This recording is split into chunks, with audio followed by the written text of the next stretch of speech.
Hello दोस्तों, इससे पहले के सेशन में आपने देखा क्वेश्चन नंबर 1 से लेकर के 18 तक। आज अब इस सेशन में हम लोग बात करेंगे आगे क्वेश्चन नंबर 19 से लेके आगे के क्वेश्चंस को। चलिए स्टार्ट करते हैं हम लोग। देखिए, ऐसे ही आपको हर पार्ट का मतलब जो टेस्ट पेपर होगा, कुछ टेस्ट पेपर 1, टेस्ट पेपर 2 है ना, जो भी होगा, तो टेस्ट पेपर 1 में जो क्वेश्चन नंबर 1 से 50 तक रहता है उसका 2 पार्ट में वीडियो अवेलेबल होगा। एक पार्ट में जितना हो पाए, क्वेश्चन 20 तक 25 तक जितना हो पाए, ठीक है। जैसे इस सेशन में 18 तक हो पाया तो उससे कोई दिक्कत नहीं है। फिर आगे हम लोग आगे कंटिन्यू करते हैं, राइट। तो इस ढंग से आपको 2 सेशन में वीडियो मिलेगा। चलिए क्वेश्चन नंबर हम लोग देखते हैं। 18 तो हो गया था आपका, 19 अभी हम लोग पढ़ रहे थे यहाँ पे एंटोनिम्स, है ना। चलिए सॉरी, सिनोनिम पढ़ रहे थे हम लोग। तो 19 में जो देना है आपको यहाँ पे सिनोनिम देना है कॉर्डल। कॉर्डल का मतलब होता है बहुत लाड प्यार करना, लाड प्यार करना या काफ़ी देखभाल करना उसको बारीकी से, है ना। तो उसको आप क्या बोल सकते हैं, प्रोटेक्ट करना भी कह सकते हैं इसको, किसी का बचाव करना, ठीक है, या काफ़ी सावधानी से देखभाल करना, ये भी बोल सकते हैं आप लोग।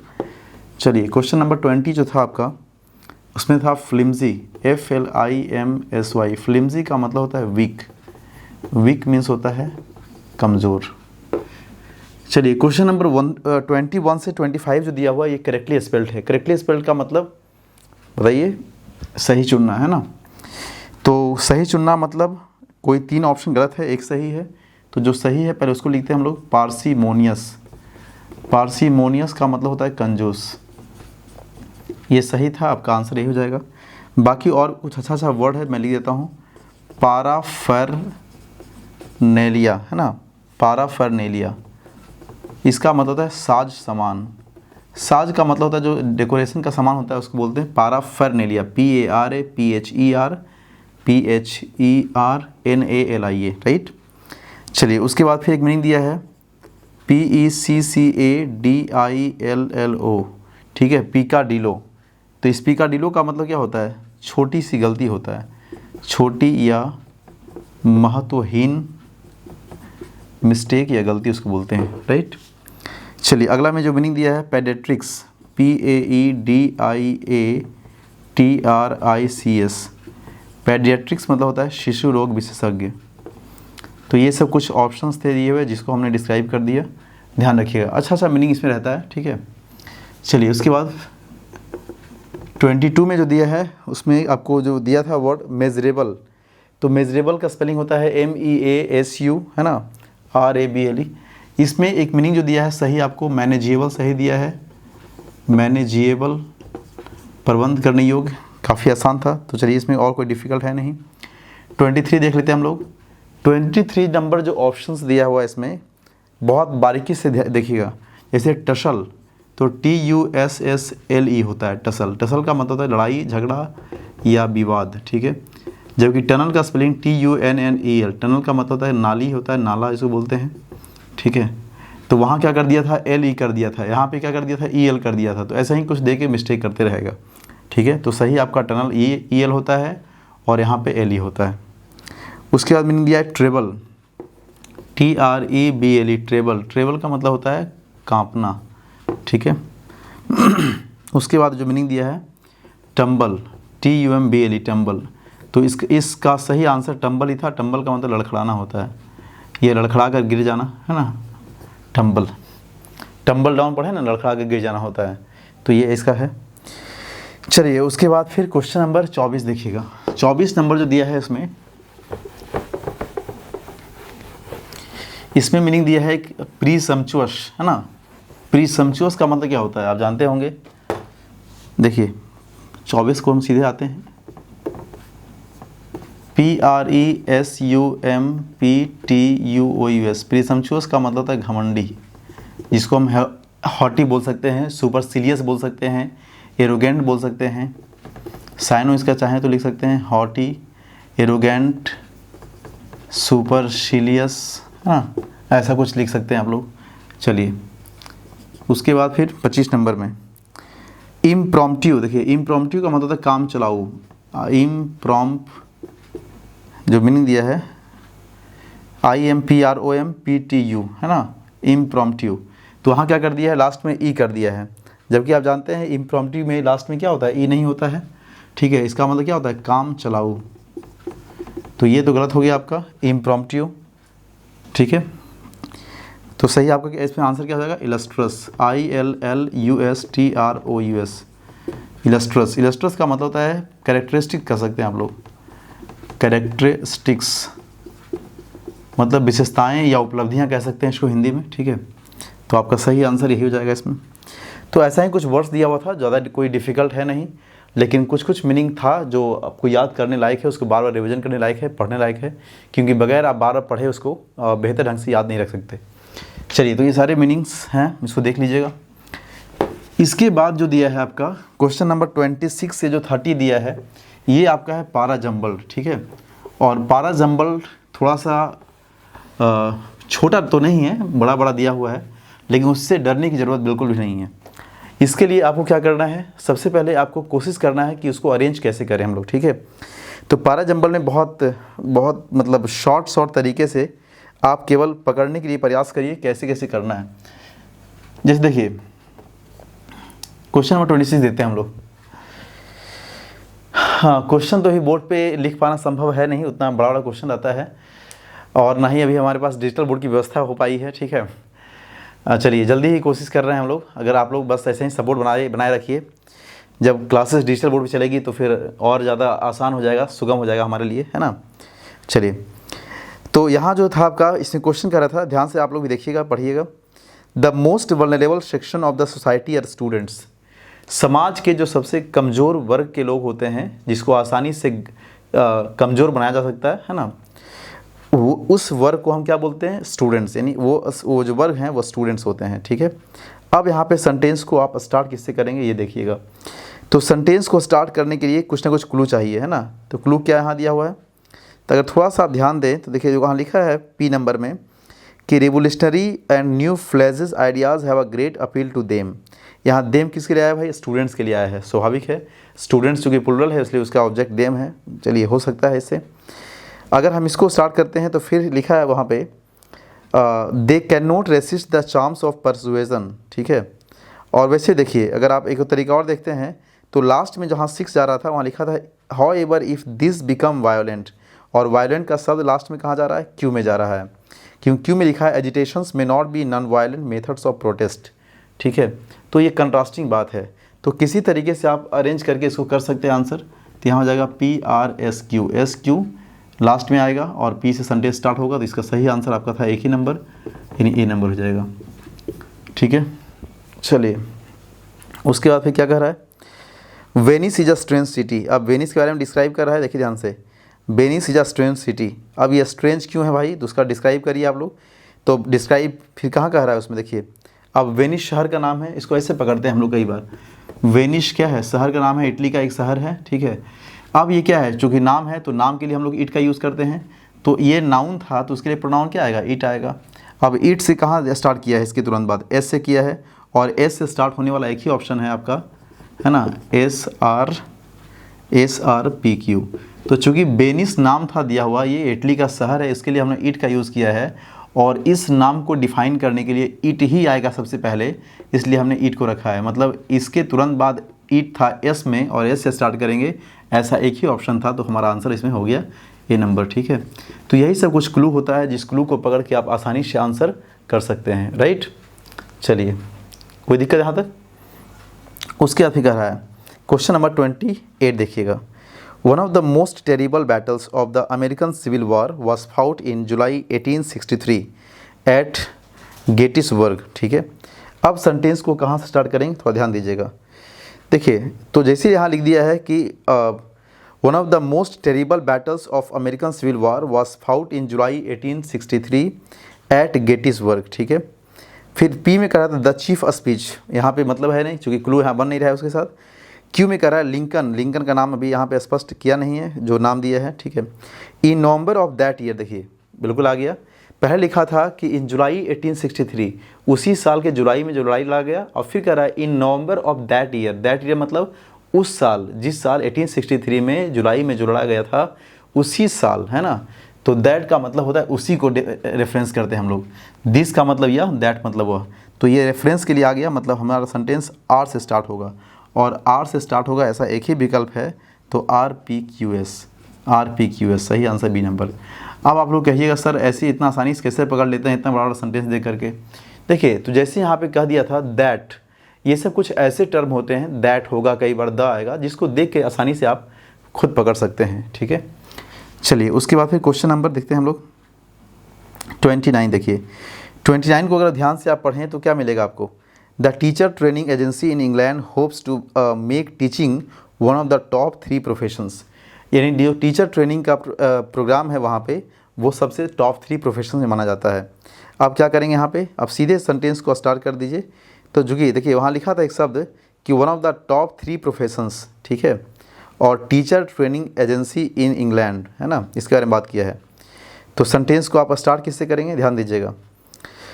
पी में लिखा है they have also demanded that campaign, है ना, should be matched we improve pay scale work local. फिर क्यू में लिखा था कि a series of advertisements are now being screen showing, और उसके बाद फिर लिखा है आपका आर में एन अमाउंट ऑफ 100 मिलियन, और एस में लिखा है teacher unions have welcome this campaign. देखिए तो यहाँ पे लिखा है teacher unions have welcome this campaign, यहाँ दिस कैंपेन कह दिया। तो दिस का मतलब क्या होता है कि जब पहले किसी कैंपेन के बारे में बात करेंगे तभी तो दिस वहाँ पे आएगा ना, उसका रेफरेंस दिखाने के लिए। तो मतलब आप इससे भी नहीं कर सकते, ठीक है। तो सेंटेंस आप किससे स्टार्ट करेंगे, बिल्कुल वेरी गुड, सेंटेंस को स्टार्ट करेंगे इसमें पी से, है ना, पी के बाद करेंगे, फिर उसके बाद क्यू करेंगे और तब ए शार कर देंगे। तो सही आंसर आप लोग सी नंबर कर दीजिए इसका। चलिए देख लीजिए, थोड़ा पढ़ लीजिए आप लोग बढ़िया से। फिर कह रहा है 30 नंबर में some say that failure is like a toxic waste. कुछ लोगों का ऐसा मानना है कि जो फेलियर होते हैं वो क्या होता है, टॉक्सिक वेस्ट। टॉक्सिक का मतलब होता है जहरीला, मतलब जो आदमी फेल होता है उसको लगता है कि दुनिया में सबसे मतलब ख़राब आदमी हम ही हैं, हम कुछ नहीं कर सकते, ऐसा कुछ लगता है, ठीक है। मन में एकदम नेगेटिव विचार से उसके आ जाते हैं। चलिए तो क्या हो जाएगा फिर, थिंकिंग अबाउट इट। देखिए बोले ना कि मन, फेलियर मतलब क्या होता है, फेलियर का मतलब ये कुछ सिंबॉलिक चीज़ नहीं है, हमारे मन में नेगेटिव विचार का ही प्रोड्यूस हो जाना ही फेलियर को शो करता है। अगर कोई इंसान फेल है और वो अंदर से खुश रहे तो कभी उसके अंदर ये मतलब ऐसा ख्याल आएगा नहीं कि वो फेल है, ठीक है। फेल शब्द जब दूसरा कोई हम पे डोमिनेंट होता है तो हमारे दिमाग में ऐसे ऐसे विचार आते हैं जिससे लगता है कि हम फेल हो गए हैं। तो इसका मतलब क्या है, thinking about it pollutes and undermines the attitude needed for success. यानी हमारे सफलता के लिए जो चीज़ें चाहिए होती है, हमारे एटीट्यूड्स, वही चीज़ पल्यूट हो जाता है, पूरी तरह से एकदम कचरा भर जाता है उसमें, ठीक है। चलिए तो इसमें कर लीजिएगा आप लोग आंसर। सेंटेंस किससे स्टार्ट करेंगे, क्यू से, एक ही ऑप्शन है, आंसर डी हो जाएगा इसका, ठीक है। तो ये कुछ PQRS था, इसमें काफ़ी आसान था, कुछ करना नहीं था इसमें। क्वेश्चन नंबर 31 से जो 35 दिया है ये वॉइस है, वॉइस को करने की ज़रूरत है नहीं, उसको सीधे आंसर दिया है, आप लोग आंसर से देख लीजिएगा, क्योंकि वॉइस और नरेशन डिस्कस करने की ज़रूरत है नहीं उसमें, ठीक है। चलिए पैसेज को भी आप बढ़िया से पढ़िएगा, पैसेज का मैं अगले सेशन में बताऊंगा तरीका। हम लोग सीधे अब आ जाते हैं क्वेश्चन नंबर 41 से लेकर के 50 तक, ठीक है, तो ध्यान दीजिएगा। चलिए क्वेश्चन नंबर 41 जो दिया था आपका, इसमें एरर देना था, ठीक है। तो आइए देखते हैं ध्यान से। पहला क्वेश्चन था इसमें दिया हुआ, जज in him prevailed upon the father and he sentenced his son to death, ठीक है। चलिए तो क्या लिखा है भाई, देखिए यहाँ पे आप जानते होंगे प्रिवेल्ड, तो प्रिवेल के साथ प्रीपोजिशन ऑन या अपॉन भी आता है और प्रिवेल के साथ प्रीपोजिशन ओवर भी आता है।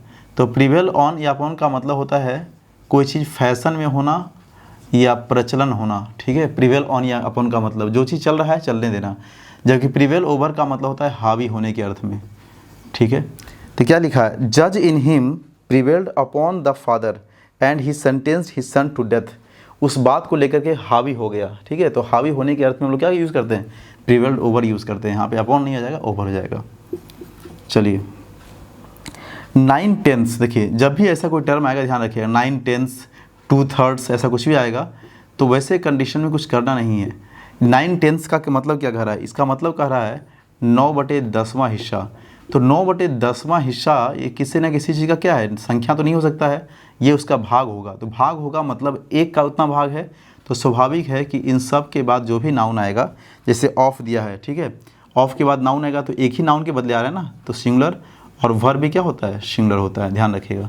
क्योंकि ये जो है ये कभी भी क्या कर रहा है, कभी भी ये आपको संख्या नहीं डिनोट करके उसका नंबर दिखा रहा है, ठीक है, क्वांटिटी दिखा रहा है, उसका नंबर नहीं क्वांटिटी दिखा रहा है। तो इसीलिए हम लोग यहाँ पे यूज़ करेंगे। तो 9/10 ऐसा कुछ भी टर्म रहेगा, 9/10, 2/3, 3/5, ठीक है। तो उसके बाद नाउन सिंगुलर और आगे वर्ब भी क्या रहेगा, सिंगुलर। तो सही आंसर यहाँ पे हो जाएगा हैज, आंसर हो जाएगा सी नंबर। चलिए क्वेश्चन नंबर 43 देखिएगा। One major reason for the popularity of television is that most people, देखिए थोड़ा सा अगर ध्यान से पढ़ें आप लोग तो मिल जाएगा आपको, मोस्ट पीपल, जबकि हम लोग जानते हैं कि मोस्ट ऑफ के बाद आने वाला नाउन क्या होता है, पीशियन होता है, ठीक है। और हम लोग क्या करते हैं यहाँ पे एक चीज़ और ध्यान रखिएगा कि जब भी मोस्ट ऑफ का यूज़ करते हैं तो इस पीशियन के पहले हम लोग अक्सर आर्टिकल द की ही बात करते हैं, ठीक है, मोस्ट ऑफ द पीपल। तो यहाँ पे आप लोग यही करेक्शन कर लीजिएगा, यहाँ पर लिख दीजिएगा most of the people, most of the people. Most of के बाद पीशियन होता है ये बिल्कुल है, लेकिन उसके पहले यहाँ पे कोई आर्टिकल द होना चाहिए, ठीक है। तो यहाँ मोस्ट पीपल के जगह क्या कर दिया, most of the people, most of the people. चलिए क्वेश्चन नंबर 43 हो गया। 44 देखिएगा। 44 जो है, आवर एफर्ट्स आर एम्ड, देखिए एम्ड यहाँ पे भर दिया हुआ है, आप जानते हैं। तो एम के लिए दो कंडीशन याद रखिएगा। एक कंडीशन तो एम के साथ अपने इंफिनिटी लेता है, जब ये वर्ब का काम करेगा तो वर्ब दोनों काम करता है, और उसके बाद दूसरा एट, और एट के बाद जीरन लेता है, ठीक है। दो कंडीशन होता है। अब बोलेंगे सर एम के साथ कब टू आएगा, कब क्या आएगा, जैसे हम बोलते हैं सी एम्स, तो यहाँ क्या बोलेंगे, सी एम्स टू विन, ठीक है। उसका लक्ष्य क्या है, जीतने का, तो यहाँ पे इन्फिनिटिव आएगा। लेकिन जब एट के बारे में बात करें, जैसे यहाँ दिया था our efforts are aimed to bring about a reconciliation, यानी हमारा जो प्रयास है, हमारा जो एफर्ट हमने लगाया है, उसका उद्देश्य क्या है, उसका उद्देश्य है कि हम उसके बीच में क्या करें, सुलह करा लें, समझौता कर लें, है ना। तो जब हमारा किसी डायरेक्शन में, यहाँ एट का यूज़ क्या होता है, किसी डायरेक्शन दिखाता है, टूवर्ड्स, किसी और। जब हमारा एम, अपना उद्देश्य किसी डायरेक्शन में लगाते हैं तो वैसे कंडीशन में हम लोग एट का यूज़ करते हैं, और एट के बाद बिफोर यूज़ करते हैं। तो यहाँ सही आंसर क्या हो जाएगा आपका, टू ब्रिंग के जगह पे, टू ब्रिंग जो है दिया हुआ है उसको जगह पे क्या करिएगा, एट ब्रिंगिंग कर दीजिएगा, ठीक है। क्योंकि इसका जो एम है वो उस दिशा में लग रहा है जिस दिशा में वो क्या करे, रिकॉन्सिलिएट करे, मतलब समझौता करे, सुलह करे। चलिए क्वेश्चन नंबर 45 देखिएगा। 3 कंडीशंस क्रिटिकल, यही गलती होगी यहाँ पे, जैसे 3 दिया है तो वहाँ पे क्या होगा, कंडीशंस क्रिटिकल, आगे स्वाभाविक है एडजेक्टिव आएगा, तभी तो नाउन आएगा, क्योंकि नाउन को क्वालिफाई करने के लिए एडजेक्टिव पहले आता है। तो वहाँ पे क्या हो जाएगा, critical conditions, critical conditions, 3 critical conditions, ऐसा कुछ हो जाएगा, ठीक है। जबकि यहाँ पहले क्या कर दिया था, कंडीशंस क्रिटिकल कर दिया। तो ध्यान रखिएगा, नाउन को क्वालिफाई करने के लिए जो एडजेक्टिव होता है वो अक्सर नाउन के पहले आया करता है, ठीक है। चलिए क्लियर है यहाँ तक आप लोगों को। आइए देखते हैं हम लोग आगे। क्वेश्चन नंबर 45 से लेकर के 46 से जो 50 दिया है, ये फिल करने के लिए है, और फिल करना भी ज़्यादा कोई डिफ़िकल्ट है नहीं। कुछ जो फीलिंग इसमें दिया है फिल करने वाला, वो डायरेक्ट आपको दिया है कोलोकेटेड वर्ड से, ठीक है। तो थोड़ा सा आसान है, ज़्यादा कोई डिफ़िकल्ट है नहीं। चलिए देखिए ध्यान से, क्वेश्चन नंबर 46 देखिएगा।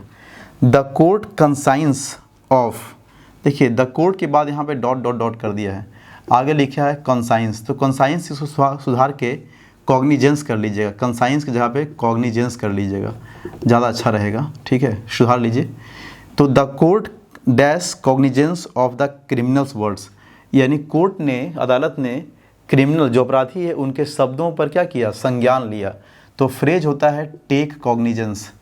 टेक कॉग्निजेंस का मतलब क्या होता है, संज्ञान में लेना, संज्ञान में लेना या विचार में लेना, ठीक है, टेक कॉग्निजेंस। इसीलिए हमने कहा सुधारने के लिए यहाँ पे। तो टेक का यहाँ पास्ट टूक हो जाएगा जो भर दिया इसमें, ठीक है। तो सही आंसर आपका हो जाएगा ए नंबर, टूक। चलिए ध्यान रखिएगा, टेक कॉग्निजेंस होता है, ना कि कंसाइंस। जबकि यहाँ जो मीनिंग दिया था पहले से कंसाइंस था, तो इस कंसाइंस का मतलब होता है चेतना होता है, ठीक है। इसलिए सुधार लीजिएगा, कॉग्निजेंस कर लीजिएगा। फिर लिखा है डैश विंस, देखिए डैश के साथ आगे लिखा है विंस। तो विंस यहाँ पे वर्ब है, और जीतने वाला कोई ना कोई इंसान सजीव ही रहेगा, निर्जीव तो रहेगा नहीं। तो सजीव के लिए हम लोग किसका यूज़ करते हैं, हु का यूज़ करते हैं, इसलिए यहाँ पे हो जाएगा हु एवर।